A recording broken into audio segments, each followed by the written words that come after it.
Good morning, everyone. Shabbat Shalom. This is the last Shabbat of the entire year. Let's make it a great Shabbos. There's a story told about a rabbi who came out of his home on the night of Kol Nidre heading to synagogue for Yom Kippur when he sees an envelope on his doorstep. He opens it up and there's a piece of paper. He opens up the paper, unfolds it, and there in big letters across the paper there are the words, idiot.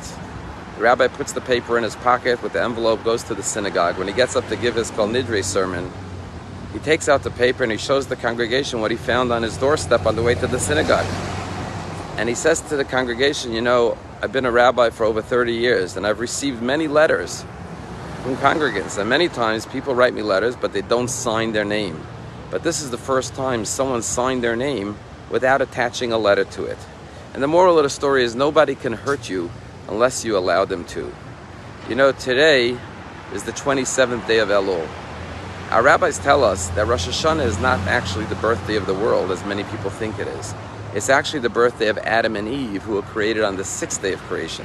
But the 6 days of creation began 2 days ago, and today is actually the 3rd day of creation, the anniversary of the creation of the trees, the world of botany and all the plants, the vegetation that God created. Now in Palm Beach you see some of the most beautiful trees. I walk by this magnificent tree every day practically, and you see the amazing trees that God created.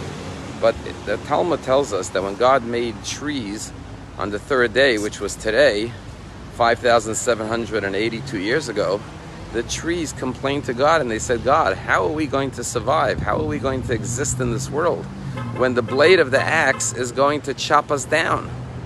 And God said to the trees, if you don't provide the wood for the handle of the axe cannot chop you down.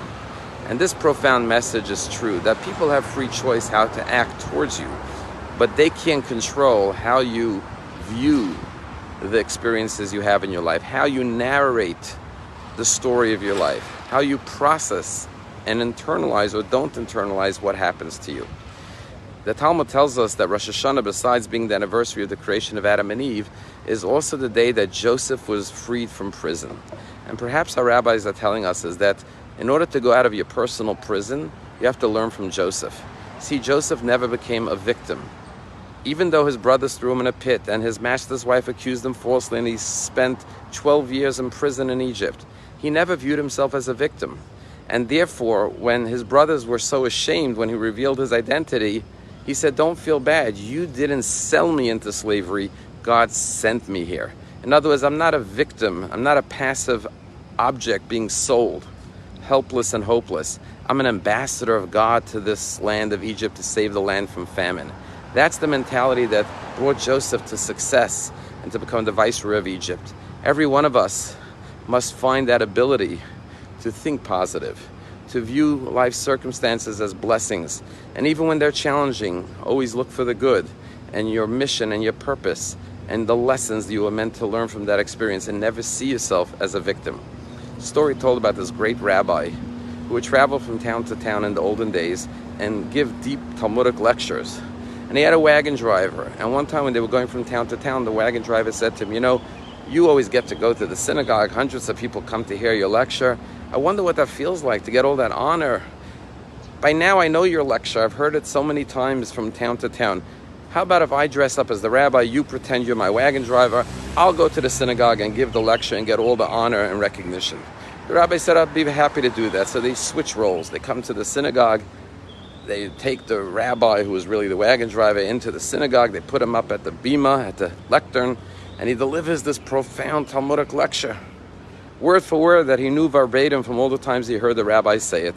And the rabbi, dressed as the wagon driver, is sitting in the audience. After the lecture, someone raises their hand and says, great lecture, but I don't understand. There's a contradiction from another Talmudic passage, and asks a deep, profound question on his lecture. And the wagon driver, dressed as the rabbi, says, that's such an easy question. Even my wagon driver could answer that question. Let's always remember who we are. Remember, we're ambassadors of light and love in this world. And don't let anyone ever chop you down. Have a wonderful Shabbat.